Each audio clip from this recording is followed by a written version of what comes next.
अस्सलाम वालेकुम students. I am Numan Zafar और आप देख रहे हैं मेरा YouTube channel organic lovers with Numan. Students, आज हम जो टॉपिक डिस्कस करने जा रहे हैं वो है रिएक्शंस ऑफ अल्केन।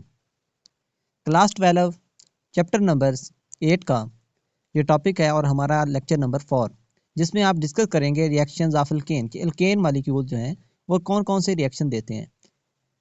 जैसा कि आपको पहले हमने पढ़ा लेक्चर 1 में, 2 और 3 में, हम जो अल्केन डिस्कस कर रहे हैं वो ब्रांच चेन अल्केन को डिस्कस कर रहे हैं।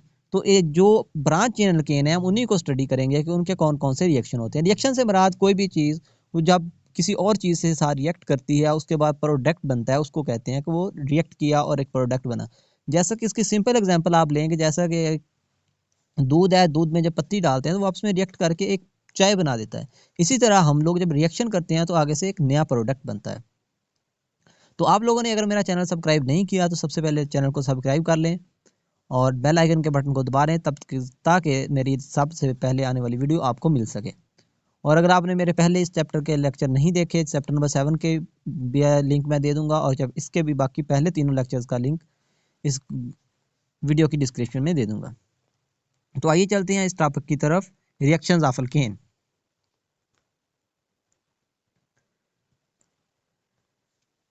स्टूडेंट, जो सबसे पहले रिएक्शन में आता है कि एल्केन के रिएक्शंस में हम देखते हैं कंबस्चन। कंबस्चन मीन क्या है कि किसी चीज़ का बर्न होना in the presence of oxygen, कि ऑक्सीजन की मौजूदगी में किसी चीज़ का बर्न होना, उसे हम कहते हैं दिस इज कॉल्ड कंबस्चन। ठीक है। उसके बाद कंप्लीट कंबस्चन ऑफ एल्केन, ये कोई भी अल्केन मॉलिक्यूल्स होगा जब वो कंप्लीटली तौर पे कंबस्चन उसकी होगी तो वो हमारे पास कार्बन डाइऑक्साइड, वाटर और हीट प्रोड्यूस करेगा।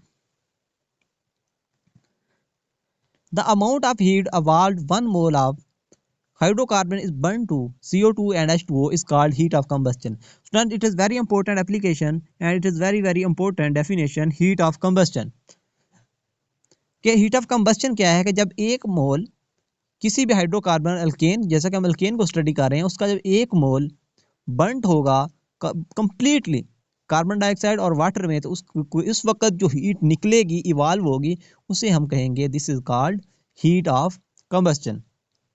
तो आइए रिएक्शन देखते हैं कि हमारे पास मीथेन गैस है CH4। CH4 मीथेन गैस है। अब ऑक्सीजन की मौजूदगी में रिएक्शन करवाते हैं। जब बर्न करवाया तो हमारे पास कार्बन डाइऑक्साइड, वाटर और हीट यहां से निकली 891 किलो जूल पर मोल। इतनी हीट यहाँ से निकल रही है। अब देखें इसमें रिएक्शन में से जब हमने रिएक्शन करवाया तो रिएक्शन में से हीट इवाल्व हो रही है, मतलब कि रिएक्शन से हीट निकल रही है, तो इसे हम कहेंगे this is called exothermic reaction. The reaction is highly exothermic. तो हमारे पास 2 टाइप के रिएक्शन होते हैं, एक्सोथर्मिक एंड एंडोथर्मिक रिएक्शन।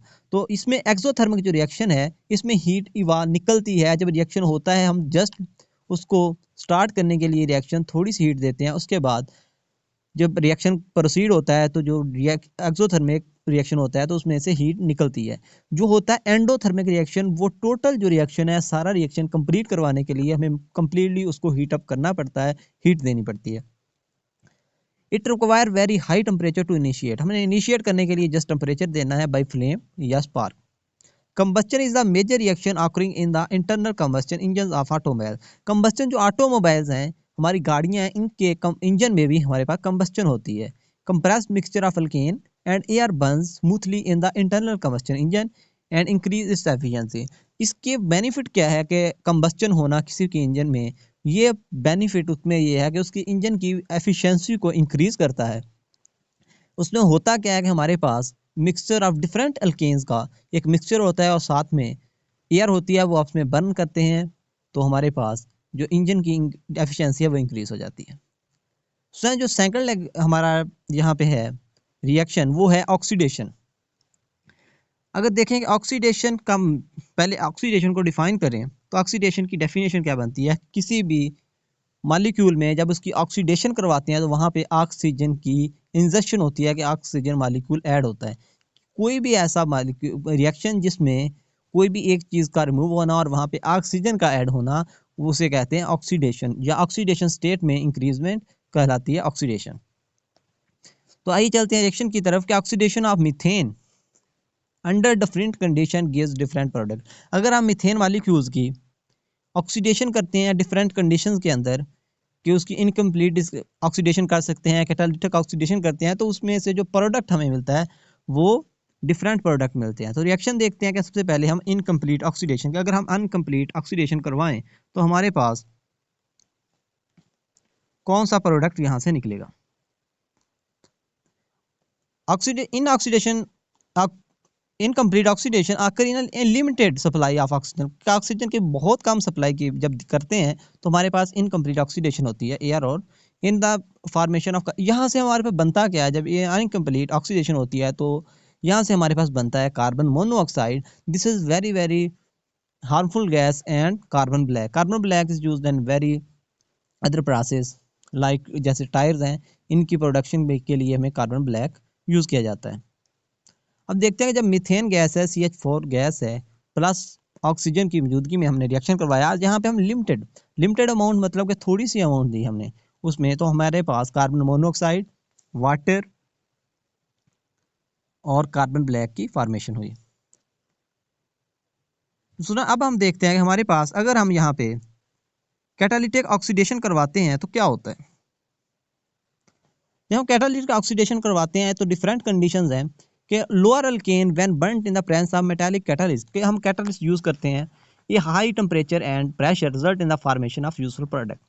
कि अगर अल्केन मॉलिक्यूल्स हैं हमारे पास, उनको हम एक मेटालिक कैटलिस्ट यूज किया जब भी ऑक्सीडेशन करवाई, लेकिन जब पीछे आपने देखा जो इनकम्प्लीट ऑक्सीडेशन है उसमें हम limited amount of oxygen add की और फ्लेम दिया, तो हमारे पास कार्बन मोनोऑक्साइड बनी और कार्बन ब्लैक बना। लेकिन जब उसमें हम कार्बन ऑक्सीजन तो ऐड कर रहे हैं लेकिन हम वहाँ पे कैटालिस्ट हमारा यूज़ करते हैं, कॉपर कोई भी मेटल यूज़ करते हैं एज ए कैटालिस्ट, कोई भी मेटालिक कैटालिस्ट हो सकता है, उसमें हम टेम्परेचर उसका हाई रखते हैं और एटमॉस्फेरिक प्रेशर भी हाई रखते हैं।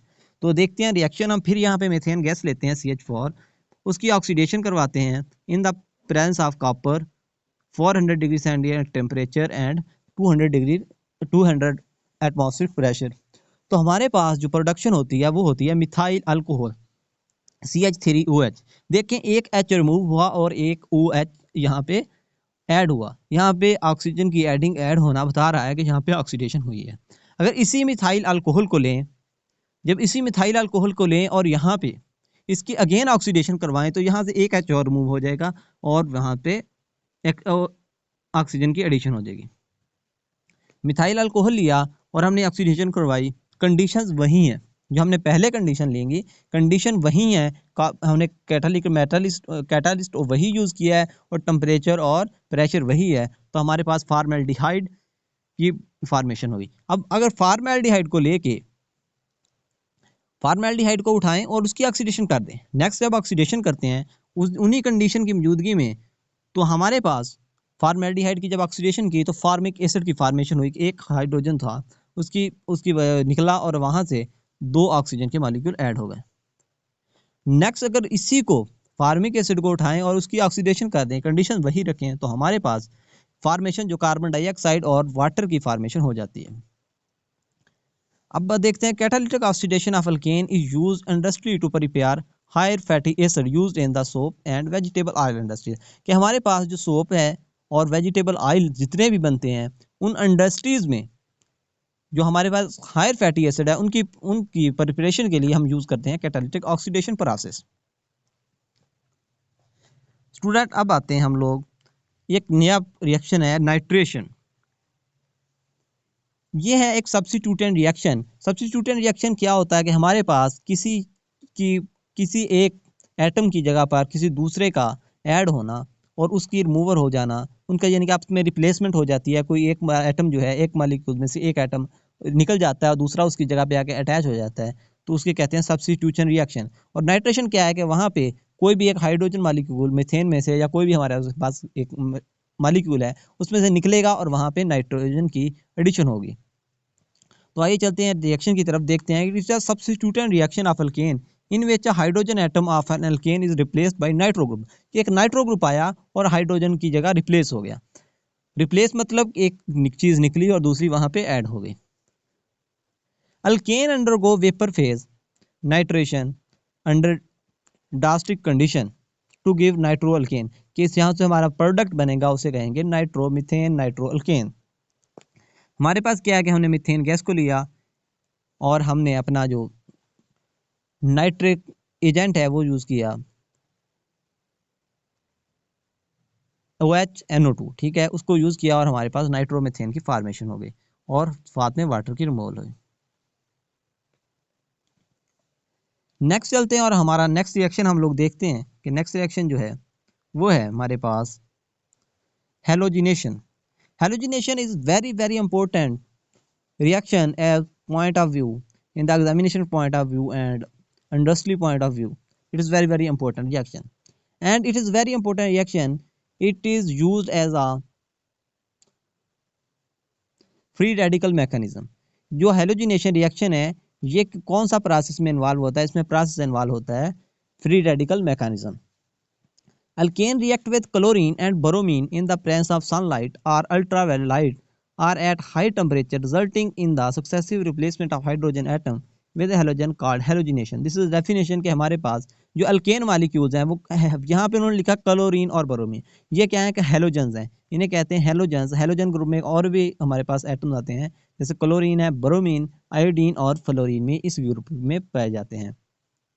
सनलाइट की मौजूदगी में जब ये आपस में रिएक्शन जब अल्केन के साथ रिएक्ट करते हैं क्लोरीन और ब्रोमीन, तो हमारे पास क्या होता है कि हाइड्रोजन एटम की रिप्लेसमेंट हो जाती है इन हेलोजन क्लोरीन या ब्रोमीन के साथ, और इस प्रोसेस को कहते हैं halogenation. Extent of halogenation depend upon the amount of halogen use, कि हमारा रिएक्शन कितना आगे जाएगा, कहाँ पे रुकेगा, कहाँ पे स्टॉप होगा, ये डिपेंड करता है कि हमने हेलोजन जो एटम है इनकी कितनी अमाउंट यूज़ की है।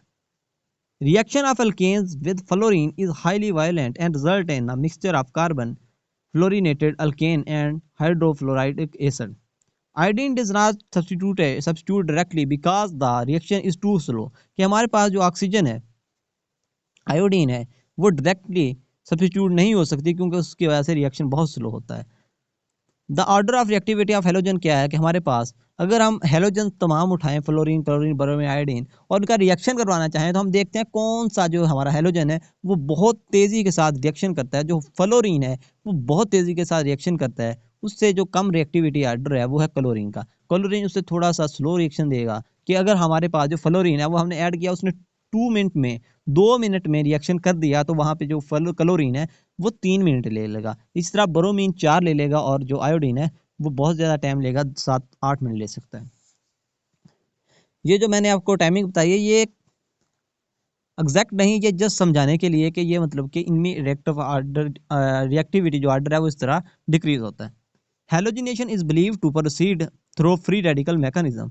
It involve following 3 steps. इसमें कितने 3 स्टेप्स होते हैं। स्टेप्स कौन से हैं कि हमारे पास सबसे पहले इनिशिएशन होती है। इनिशिएशन क्या होता है कि हमारे पास कोई भी रिएक्शन यहाँ से स्टार्ट होता है कि हमारे पास एक एटम लाइक क्लोरीन था, हेलोजन था, Cl2 था, उसमें जब हमने हीट किया उसमें सनलाइट में रखा तो हमारे पास वो बॉन्ड ब्रेक हुआ क्लोरीन और क्लोरीन का यहाँ से, तो हमारे पास फॉर्मेशन क्लोरीन आयंस की हो गई। स्टेप 2 में होता है प्रोपागेशन। प्रोपागेशन मतलब कि किसी भी चेन का एक्सटेंड होना, किसी भी रिएक्शन का आगे एक्सटेंड होना, मतलब कि रिएक्शन जो दरमियान पहला इनिशिएशन में हमारे वो आयंस बने, फिर रिएक्शन रिएक्टिविटी हो रही है कि रिएक्शन आगे रिएक्ट हो रहा है, आपस में रिएक्शन हो रहा है, उसे कहते हैं प्रोपागेशन के रिएक्शन आपस में चल रहा है।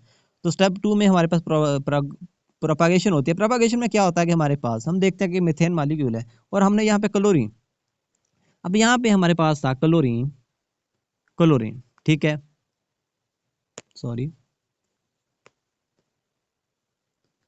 अब ये क्लोरीन था, ये क्या करता है कि इसमें होमोजीनियस ब्रेकडाउन होती है और ये एक इलेक्ट्रॉन इधर चला जाता है, एक इलेक्ट्रॉन इधर चलता है, तो हमारे पास 2 मॉलिक्यूल्स ऑफ क्लोरीन रेडिकल बन जाते हैं। अब ये रेडिकल क्या करेगा, ये यहाँ पे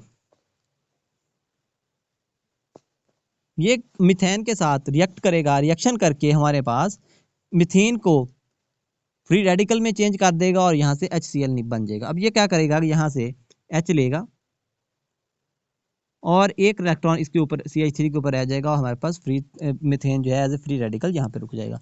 और फिर क्या होगा कि दोबारा वही क्लोरीन का मॉलिक्यूल आएगा अब ये जो फ्री रेडिकल बना था CH3, ये अपना फ्री रेडिकल इस क्लोरीन मॉलिक्यूल के साथ रिएक्शन करेगा और यहाँ से ये जो क्लोरीन है ये एक इलेक्ट्रॉन लेके निकल जाएगा, फ्री रेडिकल बन जाएगा और यहाँ पे CH3Cl बन जाएगा।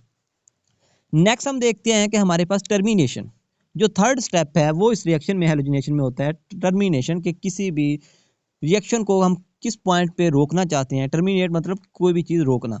अब देखें कि हमारे पास इस तरह के बहुत समय का ये आगे चलता जाएगा, रिएक्शन चलता जाएगा, हम चाहते हैं कि नहीं इस पॉइंट पे हम जाकर रिएक्शन को रोक दें।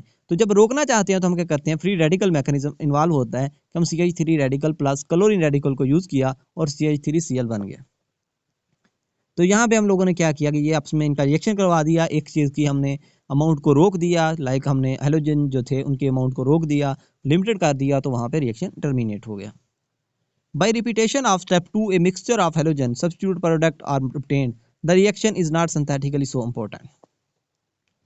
नेक्स्ट देखते हैं कि हमारे पास रिएक्शन क्या होता है, कि हम देखते हैं कि हमारे पास था CH3Cl, जो इसमें हमने ये वाला कंपाउंड बनाया टर्मिनेशन की, इसमें हमने फिर क्लोरीन जो था ये रेडिकल लिया, इसका रेडिकल के साथ जो रिएक्शन हुआ तो इस रेडिकल ने क्या किया, एक हाइड्रोजन को इधर से अपने साथ बॉन्ड बना लिया और यहाँ पे CH2Cl एज ए रेडिकल पीछे बच गया।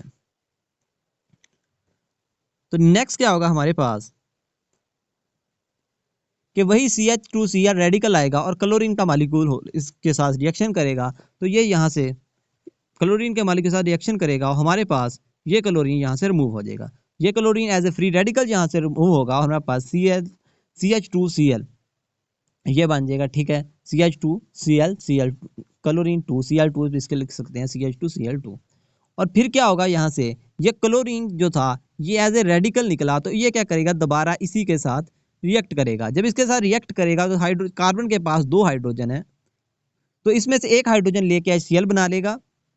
देखिए एक इसने HCl बना लिया और दूसरा जो था क्लोरीन वो बच गया। 2 क्लोरीन और 1 हाइड्रोजन था और यहाँ पे 1 इलेक्ट्रॉन ये देके निकल गया, तो यहाँ क्या बन गया, रेडिकल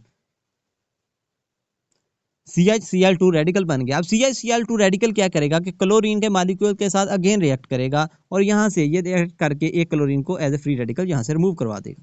ये chlorine as a free radical remove होगा और हमारे पास CHCl3 इसे कहते हैं क्लोरोफॉर्म, CHCl3 क्लोरोफॉर्म कहते हैं, ये फॉर्मेशन हो जाएगी। देन क्या होगा कि हमारे पास फिर जो ये क्लोरीन का रेडिकल निकला ये आया, इसने आके फिर ये जो हाइड्रोजन था इसके साथ रिएक्ट किया और यहाँ से हमारे पास CCl3 जो था क्लोरोफॉर्म में से एक हाइड्रोजन रिमूव हो गया और ये एज ए रेडिकल बच गया और हमारे पास HCl निकल गया।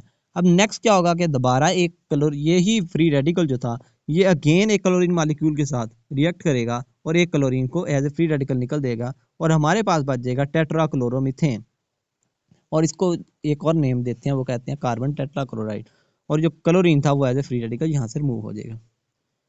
This is halogenation reaction. अब हम देखते हैं कि हमने हर रिएक्शन में मीथेन गैस यूज़ कर रहे हैं, मीथेन यूज़ कर रहे हैं, क्यों? क्योंकि मीथेन जो है एक सिंपल गैस है, वेरी वेरी सिंपल गैस, बहुत ही शॉर्ट रिएक्शन होता है, तो इसलिए हम इसको ज़्यादातर यूज़ करते हैं। तो इसके हम यूजेस देख लेते हैं कि हमारे पास जो मीथेन गैस है इसके यूजेस क्या होते हैं। तो आइए देखते हैं कि मीथेन की गैस इज यूज किन के प्रोसेस में यूज़ होती है। सबसे पहले होता है कि ये as a fuel as an illuminating gas, कि हमारे पास ये एज ए फ्यूल घरों में हम लोग जो सिलेंडर्स में यूज़ करते हैं फ्यूल एज ए फ्यूल, इसको मीथेन गैस को यूज़ किया जाता है।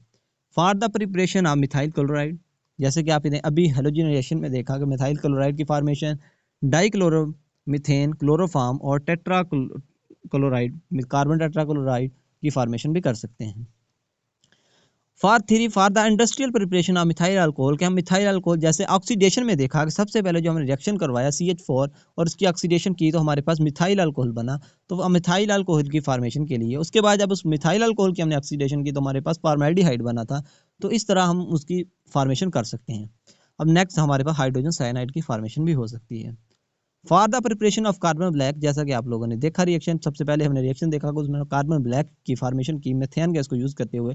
अब वो मीथेन गैस मैंने आपको बताया था कि हम ऑटोमोबाइल्स टायर्स के लिए भी यूज़ करते हैं, उसको डिफरेंट प्रोसेस और के लिए यूज़ करते हैं, जैसा कि पेंट्स के लिए यूज़ करते हैं, प्रिंटिंग इंक्स के में यूज़ करते हैं और ऑटोमोबाइल्स टायर में यूज़ करते हैं।